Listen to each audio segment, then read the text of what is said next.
কালী পুজোর দিনটা আমাদের যেভাবে কেটেছিল, এবারে কালী পুজোটা ছিল সম্পূর্ণ অন্যরকম। কারণ এবারে মেলোডি আমাদের সাথে ছিল, নতুন অতিথি। ওর কাছে সম্পূর্ণ অন্যরকম আলাদা অনুভূতি। চারিদিকে আলো ঝলমল করছে। আমরা তিনজন রেডি হয়ে বেরিয়ে পড়লাম এক নিমন্ত্রণ বাড়িতে। বাইরে আমাদের লাইটিংটা ছিল এরকম। বাড়িটাকে মেলোডির বাবা এইভাবে সাজিয়েছিল, যেমনভাবে দেখতে পাচ্ছেন। মা মেয়ে দুজনে একটু আগে রেডি হয়ে বাইরে এসে নিজেদের বাড়ির লাইটিংটা উপভোগ করছিলাম। বেশ ভালোই লাগছিল। মেলোডি তো চারিদিকে সব কিছু অবাক দৃষ্টিতে দেখছে। আর ওইদিকে মেলোডির বাবাও রেডি হয়ে বেরিয়ে পড়েছে।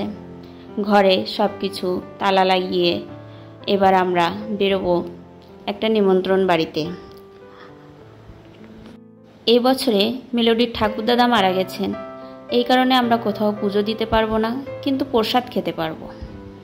আর কালী পুজো বাড়িতে গিয়ে প্রথম আমরা ঠাকুর দেখি, আর ওখানে সবাই বাজি ফোটাচ্ছিল, বাচ্চারা খুবই মজা করছিল, আর মেলোডি সেগুলো খুব আনন্দের সাথে দেখছিল।